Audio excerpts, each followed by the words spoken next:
Friday, March 24, 2023, the Mixed Review Recording Studio, North Bay, Ontario. Dear Mixed Reviewers, we accept the fact we had to sacrifice a whole hour and a half on a Friday to review whatever movie we decided to talk about, but we think you're crazy to make us trim it down to under an hour for the free version. There's so much to say about this movie that we could say, in the simplest terms, in the most convenient definitions, but what we found out about this movie is that there are some goods and some bads, some maybes, some fun facts, and some laughs. Does that summarize this episode for you? Sincerely yours, Mixed Reviews.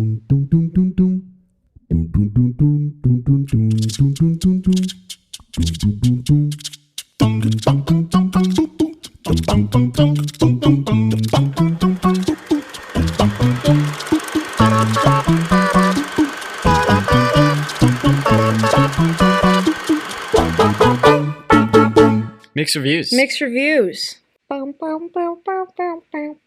didn't know that was the intro to Mixed Reviews. Have you guys ever been grounded? Are you saying you've never been grounded? I don't think I've ever been grounded. You've never been grounded? No. Jackson, have you? No, I've been grounded so many times. I once got grounded. I was on the chat boards of the Reddit and Link community. Mm-hmm. It's like pre-Reddit and everything, but it was basically like a Reddit. Right. And I was talking to people in the chat. How old were you? I was probably 12. Were you 13. saying bad things in this chat? No, we were just talking about like Reddit and Link, I think. Like it wasn't like anything crazy. So why'd you get grounded? My dad caught me and was like, "What are you doing?" I'm like, "Oh, I'm chatting with people online that I don't know." And very quickly my dad was like, "Oh, this is not good." And I was completely oblivious to the fact that I could be talking to adults with ulterior predator motive. Yeah.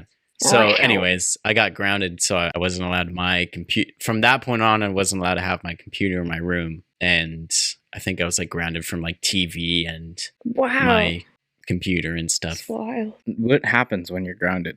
I just don't get to do the stuff I want to do usually. It's like a punishment. Well, I know what grounding is. Yeah. I can't say I've ever reliably been grounded. Like that explains so much. Oh. I remember one time, I don't know what I did wrong.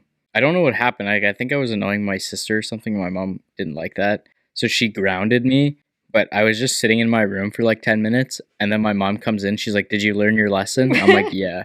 See, I got sent to the stairs a lot. Like I just had to sit alone on the stairs, which I hated. Well, yeah, but that's a timeout. Yeah. Now that I'm thinking about it, I've never really been like grounded. Like my parents, sure, they've said it, but like they get annoyed with me so quickly because I'm so annoying sometimes, and they would never do no TV because that means they have to listen to me talk for like hours on end, and they never really stopped me from going out because, well, they tried to. They gave up at some point to stop me from going out as a punishment because I would literally just sit next to my mom the whole night and just and she's like, "Oh my god, I had a busy day at work. Can you be quiet? Give me some peace and quiet." But I'd be like, "No, you're not letting me go out. You're not letting me on my phone." Blah, blah, blah, That's genius, though. Except it wasn't on purpose. I was just really bored, had nothing to do. So I was like, okay, I'll just talk to my parents. They're like, "Oh my gosh, we made a mistake." See, when I was a kid, I never, it's going to sound very sad. I never like wanted to talk to my parents at all or really anyone. Like That's fair. I wanted to just be alone. I was like my brother too. And do my own thing. So I never really got into trouble because at worst I was just being a bit loud in my room playing video games or like downstairs. But I didn't like interacting with anyone. Like people? Yeah. I mean, I had a couple of friends, but I didn't really hang out with them a lot. I would just play video games with them online. Sure. So yeah, my mom wanted space from me all the time. She would like go up into her room and read. Yeah, my mom would try and do that, but then I'd go in her room and I'd sit on her bed, be like, and then she would be like, "Okay, please go out with Amira. Like, I cannot take this any longer." I'm like, "Okay, sounds good." See, I had no friends. I would just sit in my room and make videos all the time, so... You totally had friends, bro. Yeah, but they lived half an hour away and I couldn't drive, so I never hung out with my friends. Good point. FaceTime didn't exist when you were a kid? I mean, when I was in high school, when I was a kid, I lived next to all my friends, and we'd just be out doing stuff, but, like... Anyway, we've kept our guest waiting too long, so apologies. Sorry, guest. I wonder who it is. But I guess I'll just give this guest a quick introduction to get this rolling. Very, very good friend of mine. You know this guest very well as well. They are quite a successful actor. They recently went on a premiere trip Oh, to Hollywood, where a movie they starred in yeah, premiered at the Chinese theater in Hollywood. this is. The one, the only Mattea Brotherton, Yeah. Jackson's sibling. Hello. Oh, I thought Mattea just wanted to watch Breakfast Club with us. I didn't think that's why Mattea. Oh, I'm an idiot. Yeah, you I'm an idiot. Listen, Jax, I grew up with you. You've always been an idiot. That's just in your nature. So, yeah, I'm not surprised you were oblivious to this. Thank you so much for coming on, Tay. Thank Well, you. thanks for watching the Breakfast Club with us, and it kind of makes sense now. Thank you for I having just me. thought you love. See, oh my gosh. Oh my god. Anyways, I just thought you wanted to watch Breakfast Club because you loved it. I mean, I and will we were take. boring it. I'm boring. Excuse you. Whoa. And borrowing. Oh. I just wait, what? mumbled. Oh, okay, sure. Borrowing. Yeah, whatever. You know, I have watched this movie over 70 times. I think I lost track around 30, Oh my god. but I feel like 70 is right. That's a lot of time. Lost track around 30. Good lord. That movie goes by fast, though. It does. It does, The yeah. majority of that movie is that one scene Yeah. What one scene? when they're sitting chatting. And opening up with everybody. Which, fun fact, that scene where they're sitting and chatting is actually, a majority of that was improvised. It really shows. Yeah, they had like a loose skeleton for that scene, but before they went to go film, John Hughes, who's the director, decided that he was... Oh my gosh, John Hughes directed this movie? John Hughes directed this. Planes, Trains, and Automobiles, Home Alone. I love this guy. My favorite director. I watch a lot of horror movies, so I feel like a lot of people will be like kind of shocked when I say he's a bit like... hands down. It's complete opposite. Yeah, Rob Zombie and John Hughes are my favorite directors. What would a John Hughes horror movie look like? I would love to see that, actually. I feel like that would be wonderful. You tell me Home Alone's not a horror movie? That's so true. Home Alone is terrifying. Look at it from the perspective of the He just wrote burglars. that one, though. He didn't direct that. Doesn't matter, still horror. Same style. Same, yeah. But when he was directing this is one of like the first movies he ever directed. But he wanted to direct it like a play. And they actually spent 3 weeks with the actors actually That's cool. rehearsing this. Because when I did I did a pilot for a show last year, and it was like a multicam. And that's what I wanted to do, is we sat down and just had the script and we just blocked it out and blocked it out and blocked it out and blocked it out because they're just my friends.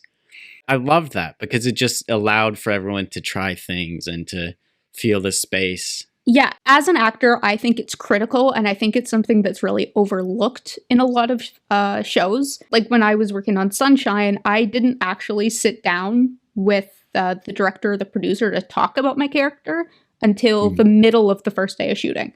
I think that when you are filming something, it is absolutely critical to get in the rehearsal time, because it really helps you in depth get to know your character and experience and become your character to the point where you can do stuff like improvise an entire critical scene, like this half-hour long sitting talking about just why they're there. Yeah.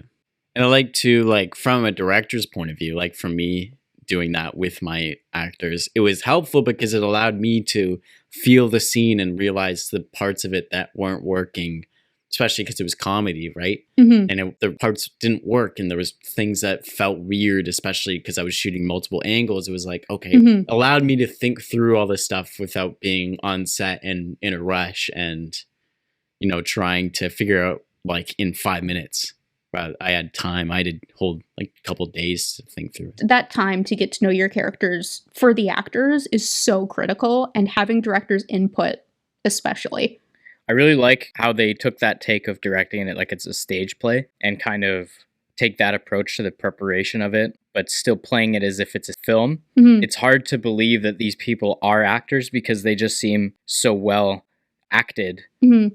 Another thing that I love that I feel really lended to their performances as well, which obviously you can't do this in a big show with lots of locations and stuff, but they filmed the entire movie in sequence. Oh, which it makes sense, right? Because for an actor, that really helps keep you grounded in what is happening right now, what just happened, what is just about to happen. And I feel like, especially for me in film, you always have to be looking at what scene am I in? What scene did I just do? What scene's coming up? Where, like, there's so many little itty bits and pieces that actors have to do behind the scenes when you're jumping around, that just filming stuff in sequence, for us at least, makes it so easy. I love that, like, the main reason all this kind of stuff happens is, like, I mean, there's the logistic part of it of traveling around, but so much is sacrificed at the will of budget and money to the point where you don't have rehearsal time, because then you have to pay all your actors and you have to pay these people and you have to pay these people. Right. You'd like squish the film down to as short as it can be to avoid longer days, right? To think if there was a limited budget for a movie, you get that time to do all these things. Or let's say your actors don't come in for their own voluntary. That's not a word. It is, but you used you didn't it wrong. use it in the right No? context. If they volunteered to come in on their own time and rehearse, just think like how different the film industry would be if money wasn't such a important part of it. Which right? this film too is also, it was a low budget movie. This might sound like a lot to viewers, but like for film people, we know that this is like a very small amount of money. It was only $1 million was their budget. Yeah. That sounds a lot, but that's indie. That's a low budget. Yeah. And like, well, knowing actors, you do volunteer countless hours learning your character that you're not paid. You go home and you read your script and you like deliberate on who this character is. I've seen you do it and have heard stories about how, say I go to meet with an actor about their character and they said, oh, I spent all night last night working about how this person talks, for example. Imagine if like all that hours of unpaid time was spent with the director, you know, at least 1 or 2 extra hours of no pay. How much more helpful that would be for an actor versus just being in their own home, studying on their own time kind of thing. Yeah, when you are working on a set, whether you're crew or cast, when you're on set, you eat, sleep, and breathe like the show that you're on. I feel like actors have a little bit more of the overtime stuff than most of the crew positions. Not all of the crew positions. Obviously, directors, DPs, they're like always working. But even on our weekends, like we're doing character studies, we're doing in-depth... I mean, the good ones. The good ones, yes. Yeah, I feel like the actors who really care about their craft spend all that extra time. And I like that's why we get paid so much, is we like put our heart and soul into what we are working on. Would you kind of agree or maybe find some comedy in the fact that out of set time, actors and yourself spend so much time rehearsing, practicing, going over lines, and then on set time, you're sitting on set in a tent for 4 or 5 hours waiting for the crew to set up and you're doing almost nothing. Well, even aside from maybe looking at lines. Even on set, if I have time to sit, I have time to work. So even if I'm just in the makeup chair, like sometimes, I do like to chat. I love to get to know the people that I'm working with, especially like during meal times and stuff. I like going and sitting with different crew members and knowing who is part of this film. But if I have time to sit, I have time to work. And I spend a lot of that time, yes, going over my lines for the next scene and like preparing for that and stuff. But just trying to keep myself grounded, trying to keep myself a little isolated, just so I can be in that right headspace when I get in there. Even if that is 4 hours. I remember there was one scene for Sunshine that I was told, okay, it will be like half an hour, start getting ready. And it was like a heavy emotional scene. It was a scene where I think the only scene in the whole movie where my character actually cries. When you act, we have this thing that we call our emotional tool belt, where we use things from our real lives, real emotions, real things that have happened to pull out the emotions that the character's feeling. And I had to sit in this state of what the character was feeling. I've lost everything. I'm alone. No one cares about me. And I had to sit in that for 4 or 5 hours because they were having problem with one of the lighting rigs. Oh, yeah. Oh, that's intense. But that's my job. That's what I'm getting paid for, right? Is to be able to be in those spaces, be in that negative area, and have to be okay with that because that's literally my job. And that's kind of funny too. Working on Letterkenny, like some actors need to be alone and everything, and they get off set and they go stay away from a lot of people so they can stay in their mindset.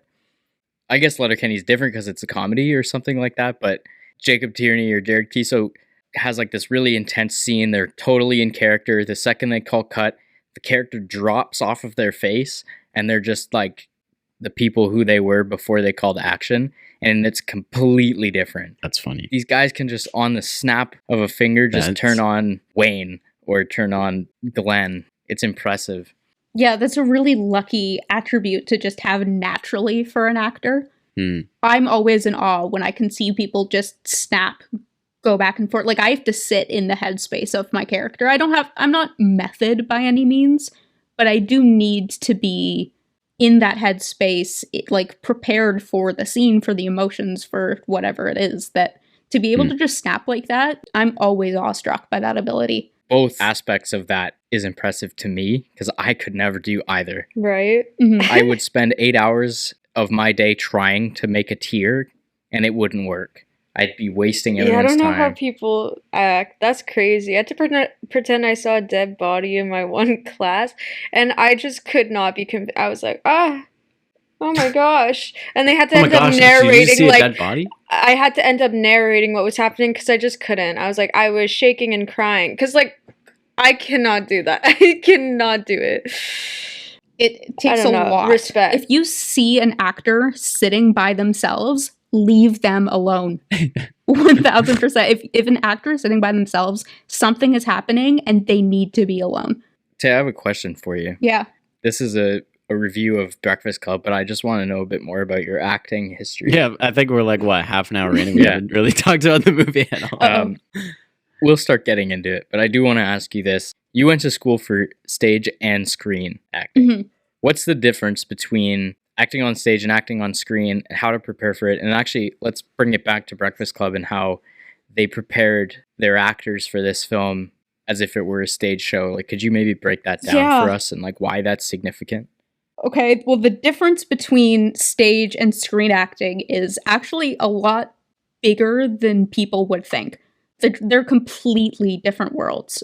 On stage, everything has to be big so that the people in the back rows can see it. Everything has to be loud. Everything has to be overdone. Facial expressions have to be large. Like, stage, you have to be big. You have to. There's no getting around that. Especially when, like, in film, a close-up, you see every little part of your face. When you're sitting in the back of a theater at some Broadway show, you can barely even see the people on the stage. With film acting, everything is so small.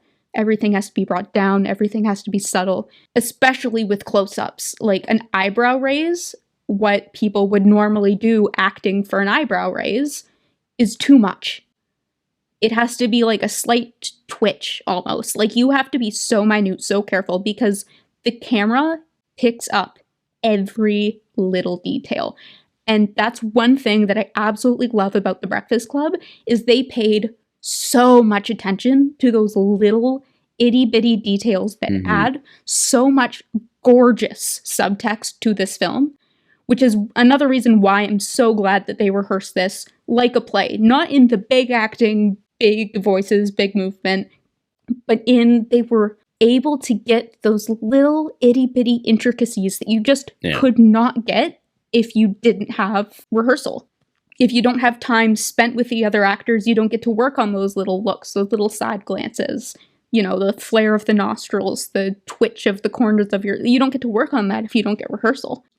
Especially without rehearsal, you never know how the other actor's going to play off of it. Yeah. And so you might both come in with different things prepared for the scene. When we were watching, I kept thinking too, like, just the amount of visual they use in it. Let's say Werner's talking to them all. You can't talk to each other. You will not talk. You will not move from these seats. And instead of just seeing him spew out all these things, you see Claire and Andy looking away from each other like they're not going to talk. And then you cut to Bender. And you see it happen rather than him just saying it. And there's so much in this movie that is just that visual aspect of it. And I love that. And that probably is stuff that benefited from rehearsing. I've been in plays myself where it's important to go through what everyone is doing on stage because everyone is visible all at once. It's important to see those little things that actors can do, right? And picking up on that. And I think this film did that really well with lots of the visual they had in it. Yeah, I agree. Absolutely. That's one thing that I'm really thankful for theater for teaching me before I did go into film, was that even if you're a background character and even if the attention is not on your character, you should still be doing something. Even if I'm not quite on camera, I'm still doing what I'm supposed to be doing because it helps the other actors in their performance as well. If I'm still doing my movements, if I'm still doing, because you can see in the camera then, you see their eyes moving, you see them clocking what you're doing, you know, all those little intricate things that, you know, if I was just sitting on the other side of the camera reading my lines, you wouldn't get that kind of stuff, you know? Yeah, which is another reason why they filmed this like a play. You get all of those little itty bitty tiny things. This isn't necessarily a criticism, but I think a good thing about this movie that A, makes it one of the most famous films of all time, and B, why so many people just love this movie, is it didn't do anything too crazy. It's just a character piece with good writing, and it's lighthearted, and it's like a good look into just people. This absolutely was John Hughes working on a character piece. John Hughes, actually, most of the stuff that he wrote, he would do in a weekend. Breakfast Club was written in 2 days. That's so insane to me. Yeah, I think that is an absolute credit to how great of a writer-director he is, that he can do something this amazing in 2 days. A character study this in depth. I have a bunch of fun facts about the movie if you want to hear them. Ooh, I want rapid fire us some fun facts. Rapid fire fun facts? All right. John Hughes owned the school that a lot of the interior stuff was filmed in. We know, especially in our town, a lot of production companies actually own their own schools. They can store stuff there, they can film there, run their production base camp out of it. It's really nice to just have a big building like that. Yeah. Anyway, he owned the school for the production, and it's in a bunch of his other movies, like Ferris Bueller's Day Off, Weird Science, 16 Candles, Pretty in Pink, and National Lampoon's Vacation. And if I'm not mistaken, they built the basement that floods in Home Alone in the pool of that school as well. Yes, they did, yeah. Whoa, that's so cool. I knew that one from Movies That Made Us. Wow, I really wish I owned a school. That's so funny to me too, is you'd build it in the pool so you could actually flood it and not worry about it. Yeah. We're going to take a quick break. We'll be right back. Hello, listeners. It's Jackson's mom. I'm here to tell you about our Patreon. If you subscribe to our Patreon starting at $3 a month, you can unlock early access to videos and podcast episodes, be a part of live episodes, receive free monthly gifts, and hear full versions of our podcast with bits like this. I think I already said them, but also some fun words I liked. Buttface, turd, and wastoid. Those were great insults that I wrote down to use in the future. John Hughes avoiding swear words, which this one does have swear words, but like think of like Home Alone and other stuff. Some of my favorite comedy is non-swear words are so funny. The severity of the F word in this movie actually has some like significance to it. Like anytime it's uttered, it's meant to be a very emotional hit. You know, like the one time Bender says F you to the principal as he's leaving, and it's just like it's like John Hughes uses this word to be significant for these characters rather than it just being like a misused throwaway kind of curse. Yeah. So, subscribe to our Patreon today. The link is in the show notes. And now, back to the show. All right, thanks for staying with us. Okay, where were we? How long is it? It's only an hour and a half. They're pretty standard. It was actually, the original runtime, what it was supposed to be, was 2.5 hours long. There were so many scenes that were cut from that movie that it's like absolutely ridiculous. I believe that. A list of scenes that were cut from the movie. Carl, the janitor, brutally predicts that the 5 will end up in 30 years. Claire will have 2 boobs jobs and a facelift. Brian will have become very successful, but will die of a heart attack due to stress at a high-paying job. Allison will be a great poet that no one cares about. Andrew will marry a gorgeous airline stewardess who will become fat after having children. And Mender will have killed himself. Now, was that like, you know how when him and the teacher are having beers, is that when he like says all this like as a prediction? Or does he say it to them? We don't know where it would have fit in the movie, and actually everything that wasn't in the movie was burned. And John Hughes wanted the Breakfast Club to be the one that he had, the only copy of it, so nothing could be leaked. Wow. And so anything that wasn't in that movie was burned on the cutting room floor. Wow. Why is it called The Breakfast Club? That's a good question. I know a lot about this movie. I do not know that. Hi, everybody. Jackson and Mattea's mom here to interrupt this podcast to apologize for my children for not knowing where the title of the movie came from. Fun fact for you. The film's title comes from the nickname invented by students and staff for Saturday morning detention at New Tier High School, the school attended by the son of one of John Hughes' friends. Thus, those who were sent to detention were designated members of the Breakfast Club. And now, back to the podcast. You have more rapid fire? All right. Yes, next cutscene. John Bender wasn't originally going to walk to school, but instead he was dropped off by his dad in a rusty truck. His dad would have thrown his lunch bag at him, saying, "You're a waste of lunch meat." Which is funny because he didn't end up eating lunch. Yeah. When all of them fall asleep, it kind of cuts awkwardly to the principal being in there going, "Wake up." There was actually supposed to be a dream sequence there. In the dream sequence, Allison imagines Andrew as a gluttonous Viking, Bender as a prisoner, Claire as a bride, Brian as an astronaut, and herself as a vampire. There's a lot of really, like, with some of the stuff you're saying, there just seems to be a lot more character building, like a lot more ways to visualize these people kind of like as their stereotypes, which is one thing I love about this movie is like they build stereotypes for each of these people, but they break down, like they say at the end, they are just all kind of one of the same. And I think that's my all-time favorite part of this movie is the fact that it's such great characters because, one, they all play their stereotype well, and they all do fit into it really well, but there's more to it. They made the stereotypes human. Yes. And that's what I love. Next fun fact, and I hate this one, Nicolas Cage was one of the original casting choices to play Bender. I heard about That's that. hilarious. Actually, I could see him. How doing old would that. he have been in 85? I think he was pretty old. They all look old. Yeah, they all look like they're not, except Wow, Brian. he was kind of hot when he's a teenager. Everyone take a look. Molly Ringwald, who plays Claire, and Anthony Michael Hall, who plays Brian, were actually the only ones still in high school. Yeah. Yeah, you can tell. And it was actually really cool because John Hughes set up classrooms in the school that he had, and they studied in those classrooms like a real school setting. That's Yeah. funny. Rather than a trailer in some lot. That's funny. Yeah, which I think is, from the interviews that I have seen, they said was awesome because they actually really felt immersed in that location. That's cool. You know, they're actually going to school and, you know, this is actually detention for them, which I think is a lot of fun. The weed that they smoked was actually oregano, which I have smoked on film sets, and oh my gosh, that sucks.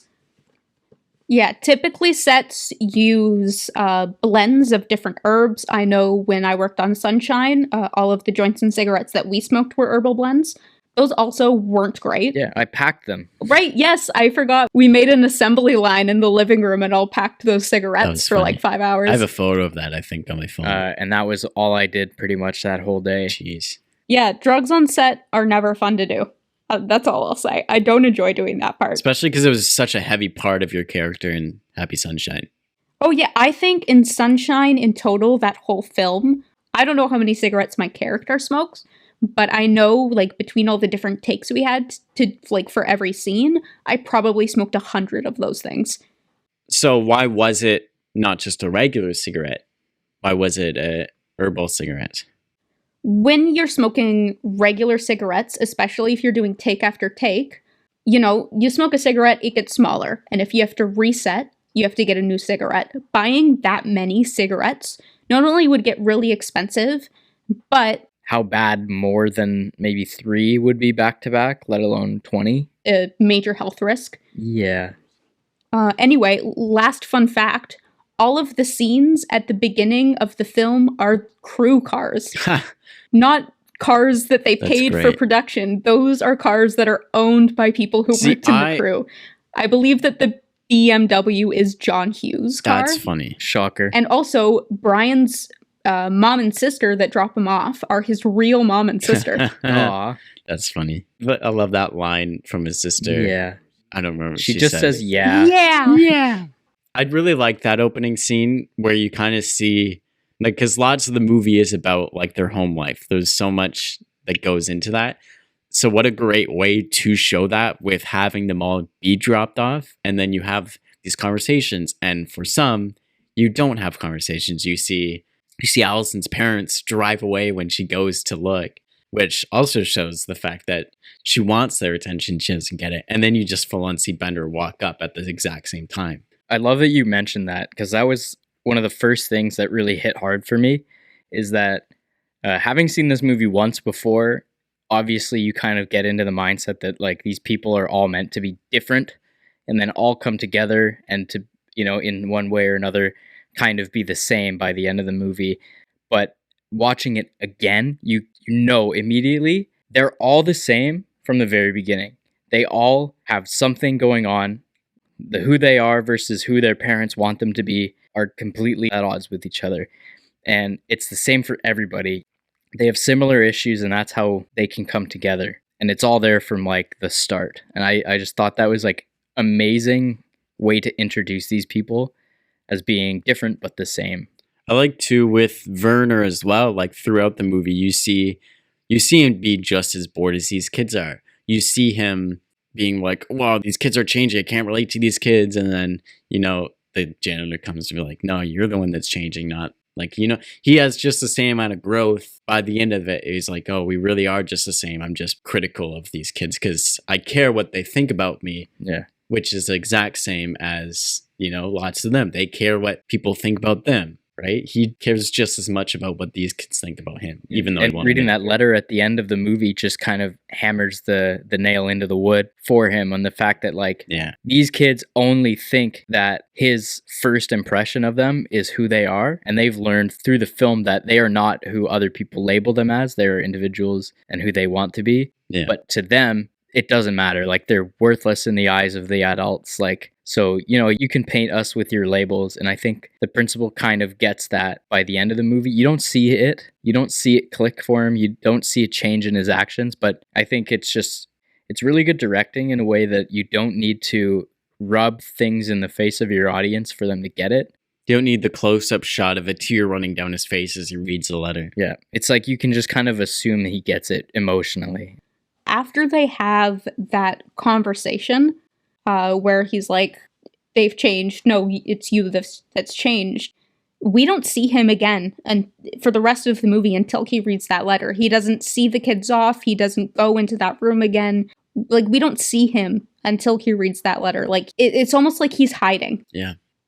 Like, he has kind of come to this realization that he's not quite ready to face his decisions yet. But he understands that he's maybe screwing up a little bit. And I really like that. I like that we don't see him again. It's almost like Andy's whole monologue, which I love that monologue because, one, with the camera, back before I get to my point, with the camera, as it dollies in that, like, the circle, it kind of gives you that feel of, at least how I interpret it, it's like you're looking at him from all their perspectives, especially because you go around the shoulders of... You go over Bender and Claire's shoulder. I love that. But also kind of with that, my point, you kind of see him be like, how do you apologize? Something like that. Like, that literally is like this. He's in the same situation as he did something stupid that he regrets to try to play up his reputation and then instantly regrets it. And now, you know, how does he apologize for something like that? Yeah, how is that principal going to apologize to Bender for almost getting into a fist fight with him? Because he's just annoyed that he's rebelling. I really like the theme of this whole movie is breaking labels and kind of like being more than a stereotype based on who you associate with and how you interact with people and what you do in your own time kind of thing. This movie really opens up, I feel, in like a kind of a thin way, because this is a very like 80s stereotypical kind of movie. And to its credit, breaks the stereotypes, but it doesn't necessarily address like more kind of issues. Like there's no people of color, for example, like those kind of like it's all just a bunch of white kids. But I want to see like a new version of The Breakfast Club in modern times with like more diverse kind of issues. I think that would be really like an awesome take. I would love to see a movie like this that's about issues deeper, about, you know, stereotypes of minorities. Totally agree. Yeah. All right. I would kick myself in the butt if I didn't bring this up. Did Allison, at the end of the movie, when she changes and Claire gives her that big transformation, does she quote unquote sell out by changing herself for someone else? Yeah, and it's stupid. So just to get the jock to love you, you have to de-goth yourself. That's stupid. In my opinion, that's stupid. Because you know what? Brian stays a nerd. Claire stays a preppy. I don't think she was expecting him to like her. She just kind of went out and honestly, was like, oh, you... It annoyed me that she was the only one who underwent a physical transformation, and then all of a sudden, everyone loves her, even though everyone was avoiding her-ish at the beginning. Anyway, that was odd. Even the actress didn't like how she got de-gothed, so that's actually what I was doing. I was reading. This is the first person that's shown her kindness in a very long time, and wanting to become more appealing, and wanting people to see her in that positive light that she's not normally seen in. I was very much an Allison in high school, so I understand the transforming to become something that people want to see, you know? You know, who's to say the next day she doesn't show up looking how she normally shows up? Yeah, like I feel like on an emotional level, they were building connection. Like Andrew was genuinely showing concern and interest for her through the movie as well. I think there was like enough emotional basis there for it to at least be a little like grounding and like a little be a little realistic. I like the relationship with Allison and Andrew a lot better than I like the one between Claire and Bender. I feel like is to go Claire, against her parent. Her main drive for being with Bender, and he even says it out loud in that scene when they're in the closet, is to rebel against her parents. And I feel like that's a relationship that's going to end super toxic, super messy, with people bringing trauma from that. I feel like Allison and Andrew's relationship is something that could actually be really healthy for the both of them. That he's with someone that's going to call him out when he's doing things just to go along, and she has someone who's actually going to give her loving attention. I agree, yeah. But I feel with too, like, you can see Bender really cares about all of them too, right? Like, he has his guard up and he's going to be loud and you know, truthful. But I feel like, let's say the two of them kind of brought their guards down. I feel like there could be something healthy in there. You know, if they both like brought their guards down and, you know, if Bender kind of stopped putting on his whole show, right? You see through the movie that Claire has a heart for people, and Claire has shown that she wants to be kind and she wants to be nice to people, but her social group that she's in isn't that stereotype of being nice and caring to everyone else. But you can see Claire wants to and gets pushback because of her social background. Bender has a history of being kind of shunned and being thrown away, and he has to make it his presence known for anyone to pay much attention to him, and he has to be an asshole because he has to fend for himself. Bender's not used to affection, right? He's used to aggression. Yeah, he's not used to being able to trust people. Exactly, and she wants to open up to him, and then I think that's where it could be healthy, is where if Bender lets Claire be nice to him and accepts that affection, and returns it too. Exactly. Bender would need to be willing to do a lot of work on himself as well. Needing, like... He doesn't seem to be unwilling because he accepts the earring from her. That's almost like a mark of territory, if you think of it like that. Because Bender has all these girlfriends that Claire points out, but he's wearing her earring. He seems like he's making at least one step of progress by the end. And on Brian, I have so much to say about these little moments. Brian making the decision to not follow the rules and being proud of himself for it, because he pats himself on the back. He's got a big old smile on his face when he finishes writing it. It's like Brian grows to be an individual and to say what he's thinking and to go against the rules, and he's happy about it. Yeah, Brian is one of the most beloved for almost everybody, because it is such a deep change that so many people can relate to, that I feel like I need to be something for other people. I agree. I feel they all are kind of... But Brian, I feel more so is this is what is expected of me, and I have been doing what it has been expected for me for so long, and I am over it. I'm done with it. I'm going to start doing things for myself now. And I think that for a lot of people, that's what we struggle with. Yeah, I'm coming to this realization here that The Breakfast Club is a film of first steps that I think everyone who's grown up can relate to. There's that first step in your life where you actually take a step towards who you're going to be. Mm-hmm. And it's almost like we're watching a visual essay of these individuals discovering who they want to be in the future. Mm-hmm. And I think that's why this movie is so influential, is because they're all making that step together. Yeah. Mm-hmm. You know, think back to when you were in high school and you were like faced with the problem of like what you're going to do and who you're going to be in the future. And then your group of friends kind of evaporates as you move. You know, you had your group of friends in high school and now you're not necessarily friends with them. Yeah. However, you probably have a group of friends from high school that there's like a changing moment in high school that you're now friends with. Yeah. And it was probably just a group of people who eventually got to that same point in your lives that now carried you to who you are now. And that I have that story. I know. Yeah. Mm-hmm. This movie is us witnessing the birth of an adult friendship from a group of people who had never interacted before. And I think that's kind of like a cool thing. I still hate Claire. I kind of like Claire.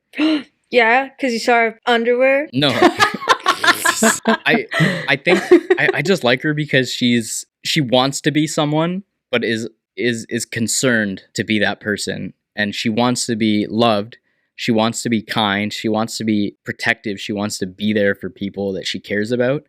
But she's kind of terrified of not being able to do that. She's stuck in the pressure of her friend group. Yeah. Well, even when they get high, the first thing she says is, I am so popular. Yeah, Mhm. what? It's almost as if she's trying to remind herself that this me sitting here smoking weed with you guys is not what I'm supposed to be doing right now. You know, there's so much other stuff expected of me that it's like she's trying to reality check herself, and in doing so contradicts herself so much. But it's the same with Brian too. Like he's like, well, I shouldn't be here. You know, I should be studying. I should be doing this, right?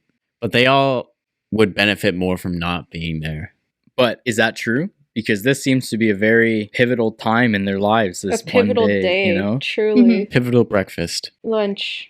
Oh man, I cried. I was actually in tears when Brian was asking if they would all be friends on Yeah, Monday. that's why I hate Claire. That's so mean. No, probably not. Shut up, bro. Like, at least Andy had the decency to, like, not say anything Mhm. and, like, deny it and be kind. Claire was just... But that opened up for the conversation, the storytelling part of it. That opened up the whole division part of the high school, right? Where everyone is so divided. There are a few people that, you know. But still, that's mean. And she made Brian cry. I think, too, that Claire is so afraid of giving up what she knows and what she has that she feels such a pressure to be who all these other people expect her to be. She has this image that she's just at the point in that movie that she is just not willing to give that up yet because she's afraid. I think that can appropriately be tied to her fear of becoming like her mom and dad. Absolutely. By the sounds of it, it sounds like her mom and dad's marriage is like malicious compliance. I think Claire clinging so much to her group of friends that we only hear about is her like desperately trying to not have a malicious compliance relationship with other people, you know? Because if she fears like if she associates herself with nerdy kids, her friends are going to judge her, but it's going to introduce like tension that she doesn't want because she sees that at home. And she kind of wants to avoid that. So she feels the best way is to just completely take one side of her social life and just completely ignore everyone else who her friends don't like. Yeah, things are so chaotic and horrible at home that the security of things being normal at school, I can see being very compelling for her. But at the same time, too, like, let's say I was with these cool people, and if I had a friend that was nerdy or something, I'm sure I'd done it, and I mean, I'm not fond of that I would do something like this, but But let's say I was with cool people and one of my friends that they didn't think was cool, I would have put it off that, oh yeah, well, that guy's such a loser. Yeah. Then you're a POS. Sorry. Have you never found yourself in that situation? No. Because I don't dog on... Anyway. Maybe you're Claire. Well, at least now I know Asha hates me. Yeah. All right, everyone. Well, that's our episode for today. I think my boyfriend's a mean person. Popularity does not exist. So, why do you care? Why would you care? Why would you say, no, they're weird? It was just a joke. Why? You be you, like who you like. Don't be ashamed of who you're friends with. You've never been... That's what this story of this is telling. You just said you do it. I'm sure I've done it, and I'm not fond of that I would do something like this. So you've never been in a social situation where you're with people that you enjoy hanging out with, and they're dogging on someone else that you enjoy, and you stuck up for that person? I stuck up for the person? Yeah. You didn't just go along with it? Or not say anything. Or not say anything? Dogging on someone who I like doesn't happen often because my friends aren't really mean. That's I wish that I was able to have that experience. But Brian's friends wouldn't have necessarily done it too, right? What? I'm confused. You're saying stick up for a person? Yeah. There's the different That's the opposite. aspects of it where people don't feel comfortable enough in their friendships. Then they are with the wrong friend. That's what the whole point of the movie is trying to say. Point. Yeah, but she doesn't get on with her new friends. And she's dating Bender now. Yeah. That's literally what her transformation was. But it would have been, I think, more influential if she started dating Brian, who she openly admitted that she would never associate with. Well, she goes on to say quite a lot that her friends wouldn't associate with any of these people at this club. Other than Andy. Even then, kinda, yeah. Like, she still wouldn't go out with Andy's friends when he invited her to the party. I thought they were in the same friend group, because doesn't she say, Andy and I have it different. She says friends like my friends and Andy's friends. Not to necessarily the assume jocks, they're the same the popular girls, the nerd, the emo. It clicks all the boxes. I do like that, because then more audience appeal. Everyone feels like they're being represented and whatnot. Who am I missing? I have no more notes. I don't think I took any notes. I know Asha I think I already said them, but also some fun words I liked. Butt face, turd, and wastoid. Those were great insults that I wrote down to use in the future. John Hughes avoiding swear words, which this one does have swear words, but think of Home Alone and other stuff. Some of my favorite comedy is non-swear words are so funny. The severity of the F word in this movie actually has some significance to it. Like anytime it's uttered, it's meant to be a very emotional hit. The one time Bender says F you to the principal as he's leaving, and it's just John Hughes uses this word to be significant for these characters rather than it just being a misused throwaway kind of curse. Yeah. But yeah, I mean that's we could talk about it for hours, I'm sure, but we've already take up way too much of your time, Taya. But thank you so much for coming on. Yeah, of course. This is so nice. Of course, thank you. And I'm just gonna plug my movie because I'm that person now, apparently. Yeah, I was gonna make sure because we talked about it. Go watch Happy Fucking Sunshine. It's a good one. For buy and rent on Apple TV, Prime Video, and YouTube Movies. I highly recommend it. And Mattea's in it. Mattea's the lead. I am the secondary. Technically. But I do narrate it, so technically. Hell yeah, you did. Well, thank you for coming on. Yes, thank you so much. Of course, I love you guys. Oh, I love you too. Love you too. Y'all are my family. I mean, yeah. I mean, Jackson literally is, but I'm, as your mom puts it, the sponsor child part of the family. Oh, shit. Yeah, basically we are, actually. Yeah. Thank you for having me, y'all. Thank you. Thank you. Okay, bye. Bye. Bye. Okay. Hey there, I'm Jackson's mom, and this has been Mixed Reviews with Tom McMahon, Jackson Brotherton, and our in-host genius, Asha Joseph. This episode was mixed, mastered, and edited by TheOldManDave. Be sure to follow our podcast on your favorite podcast app and join our Patreon for extended, ad-free, and bonus episodes. The link is in the show notes. This has been a Vanish Entertainment production. Thank you for listening. Does that make you want to listen to the full version on Patreon? Then subscribe now. Patreon.com/Vanish Entertainment. Sincerely yours, Mixed Reviews.